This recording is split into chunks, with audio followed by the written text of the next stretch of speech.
Okay जी, तो compare view में जाके स्टडी करते हैं। डॉक्यूमेंट प्रोटेक्शन मतलब क्या होता है? इसका मतलब ये होता है कि अगर तुम्हारा डॉक्यूमेंट बहुत कॉन्फिडेंशियल डॉक्यूमेंट है, मतलब कोई इसको देख ना सके, कॉन्फिडेंशियल का मतलब यही होता है, तो वहां पे आप कोई पासवर्ड डाल दो। 2007 में पासवर्ड डालने का पैटर्न चेंज है, 2013 में चेंज है, 16 में चेंज है, ठीक है। इसमें कैसे डलता है? ऊपर तुम्हें यहाँ पे छोटा सा एक आइकॉन दिख रहा है, इस पे जाओ, ठीक है। उसके बाद नीचे से, एक मिनट, नीचे से चौथा, ऊपर से तीसरा। 2007 की बात कर रहा हूं मैं।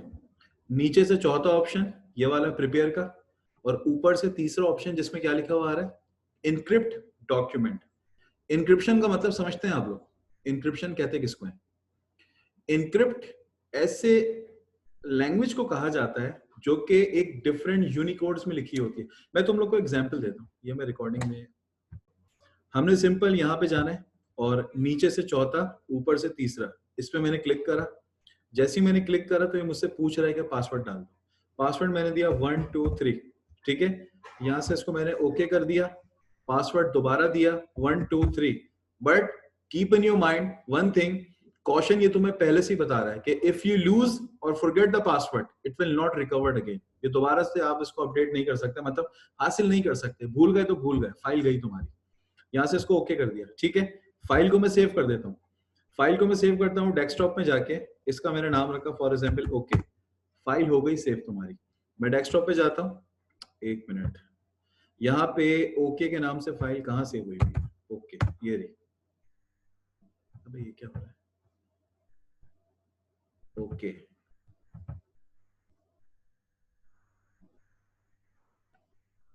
मांग लिया पासवर्ड इसने। पासवर्ड अब मांगेगा 1 2 3, पासवर्ड दिया, ओके करो, डॉक्यूमेंट ओपन हो गया तुम्हारा। सिंपल ये काम है इसका, ठीक है। फिर हम चलते हैं, अब हम आएंगे, हमारा बिल्कुल लास्ट ऑप्शन है व्यू का ऑप्शन। एक्चुअली व्यू में करने कराने को कुछ कुछ नहीं है। व्यू में सिर्फ ये होता है कि डॉक्यूमेंट को देखना होता है कि मेरा डॉक्यूमेंट किस प्लेटफॉर्म पे क्या दिख रहा है। सबसे पहला ऑप्शन क्या लिखा हुआ है? Document views. इसमें ज्यादा काम नहीं है, आपने क्या करना है, अच्छा, आपने किस पे रहना है? बाय डिफॉल्ट किसके ऊपर है आपका चेक लगा हुआ? पढ़ो, प्रिंट पे लगा हुआ है। इसका मतलब कि काम करने के बाद हम हमेशा प्रिंट प्रीव्यू पे पहले अपने प्रीव्यू को देख लेते हैं कि मेरा डॉक्यूमेंट कैसा दिखेगा। भाई बात खत्म। आपने किस पे रहना है? प्रिंट लेआउट पे। बाकी किसी भी व्यू पे आपका काम नहीं होगा। अब आते हैं रूलर्स के ऊपर। ये जो तुम्हें साइडों में, ये जो तुम्हें दिख रहा है ना ऊपर इधर उधर, ये रूलर कहलाते हैं। ये देख रहे हो, ये वाला पार्ट, ये वाला पार्ट, ये रूलर कहलाता है। इस पे क्लिक करो, ये खत्म हो जाएगा, वापस क्लिक करो, आ जाएगा। इसी तरह ग्रिड लाइंस, ग्रिड लाइंस वाज़ेह हो रही है तुम्हें डॉक्यूमेंट के ऊपर। अब ये ग्रिड लाइन का कॉन्सेप्ट क्या है, कोई मुझे बता सकता है? उसके बाद ये डॉक्यूमेंट मैप होता है। डॉक्यूमेंट मैप ये होता है कि अगर मैं, अच्छा पहले तो मैं इसको हटा रहा हूँ, ये मुझे मुनासिब नहीं लग रहा है, इसको मैं डिलीट कर देता हूँ। मैं होम पे जाता हूँ और यहाँ से मैं एक हेडिंग बना लेता हूँ। हेडिंग का नाम रखा फॉर एग्जाम्पल, मैंने यहाँ पे लिखा हैदर। नीचे आया, मैंने जो भी कंटेंट लिखना है लिखा। फिर मैंने एक और हेडिंग बना ली, मैंने यहाँ पे लिखा फॉर एग्जाम्पल उस्मान, और नीचे मैंने जो भी कंटेंट लिखना था लिख लिया। अब मैं सिर्फ एक हेडिंग्स बना रहा हूँ, एक हैदर की हेडिंग है, एक उस्मान की हेडिंग है। अब मैं आता हूँ व्यू पे और डॉक्यूमेंट मैप पे क्लिक कर रहा, तो ये देखो यहाँ पे लिखा हुआ है हैदर और उस्मान, यानी कि जो जो हेडिंग्स बनेगी ना ये उसका एक मैप बना देगा। तो मैं डायरेक्टली स्विच करने के लिए ना ऊपर नीचे होने की जरूरत नहीं है। डॉक्यूमेंट मैप पे जाओ, हेडिंग्स पे क्लिक करो, डायरेक्टली तुम्हें हेडिंग पे ले जाएगा। लेकिन अब एक चीज इसमें दिखाता हूँ, मैं नीचे आता हूँ, यहाँ पे लिखा फॉर एग्जाम्पल मैंने HTML, और HTML लिखने के बाद यहाँ पे आया और होम पे जाके इसका जो फॉन्ट साइज है वो मैंने यहाँ से कर दिया 26, और इसके नीचे आके अब मैं जो लिखना चाहता हूँ वो मैं लिख लेता हूँ। मैंने लिख लिया, इसको कर देता हूँ बंद। अब जाता हूँ दोबारा व्यू पे, अब जाता हूँ डॉक्यूमेंट मैप के ऊपर। यहाँ देखो HTML लिखा हुआ नहीं आ रहा, नहीं आ रहा ना? क्यों नहीं आ रहा? क्योंकि जो हेडिंग कस्टमाइज है उसमें नहीं आएगा। जो हेडिंग लेके बनाओगे ना होम से जाके, उसमें से आएगा। ठीक है, समझ के कहानी यहाँ तक? आगे चलते हैं। उसके बाद थंबनेल। थंबनेल में ये होता है कि आपको ना पेजेस के थंबनेल दिखेंगे। पेज 1, पेज 2, ये आपको थंबनेल दिख रहे हैं उसके, ठीक है। फिर उसके बाद ये जूम का पार्ट है। अब ये पूरा जूम ना ये नीचे से तुम कर सकते हो, यहाँ से, ये देखो ये तुम्हारा जूम हो रहा है यहाँ से, तो जरूरत नहीं है इस पे जाके इतना ज्यादा काम करो, यहाँ से कर सकते हो।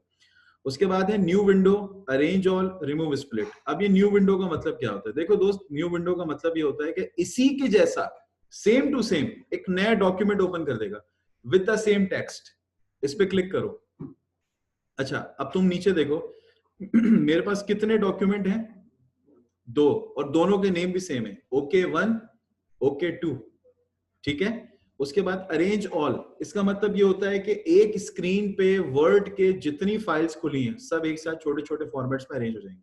इसमें मैंने क्लिक करा, ये देखो ये पहला फॉर्मेट और ये दूसरा फॉर्मेट छोटे छोटे होके अरेंज होगा। अगर ये 2 की जगह 4 भी होते हैं ना तो छोटे छोटे टाइल्स बॉक्सेस में आ जाते हैं। आगे चलते हैं। उसके बाद है अरेंज ऑल भी हो गया, स्प्लिटिंग। अब ये स्प्लिटिंग का मतलब क्या होता है? प्रीवियस टेबल्स में पढ़ाया था स्प्लिटिंग क्या होती है। स्प्लिट का मतलब होता है तोड़ देना ना, पार्शियली डिवाइड कर देना, 2 हिस्सों में टूट जाना।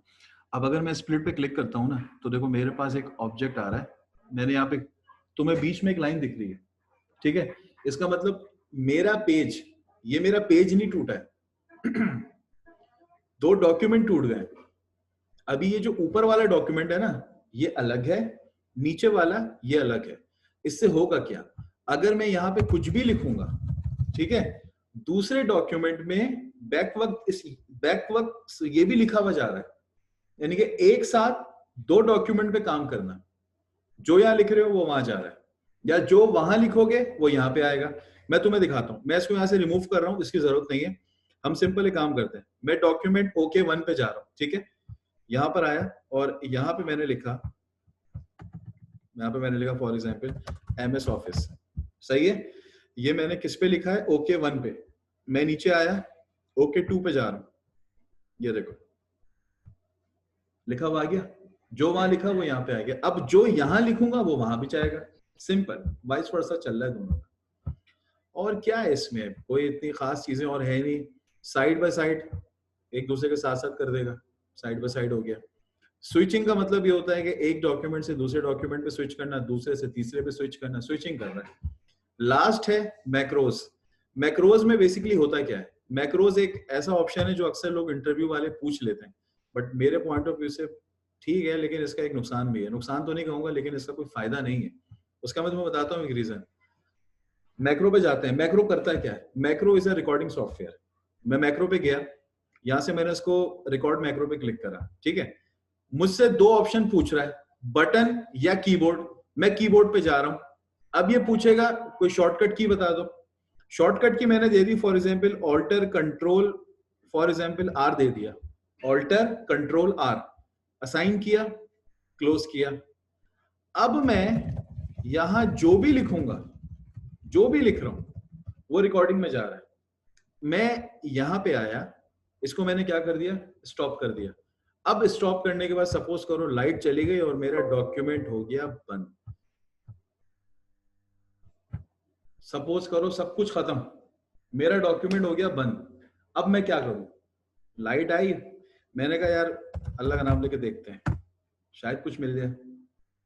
वर्ड खोला मैंने दोबारा से, मेरी शॉर्ट की क्या थी? Alter control x, alter control x, हाँ R लिखा हुआ डॉक आ गया मेरा कंटेंट। अब मसला क्या है पता है? मेरा अपना पॉइंट ऑफ व्यू है, जब तक मैं रिकॉर्डिंग स्टॉप नहीं करूंगा ना ये रिकॉर्डिंग सेव नहीं होगी। अब लाइट तो तुम्हें पता है वो सांस लेने की मोहलत नहीं देती, वो स्टॉप करने की क्या मोहलत देगी। तो इन शॉर्ट मेरे पॉइंट से ये ऑप्शन ड्रॉबैक में जाता है। कोई ज्यादा हासिल वसूल नहीं है इसका, बस है तो है, जितना चल रहा है उतना चला लो, वैसे कोई खास तो काम नहीं है इसका। समझ में आ गया? मैं यहाँ से इसकी रिकॉर्डिंग स्टॉप कर देता हूँ।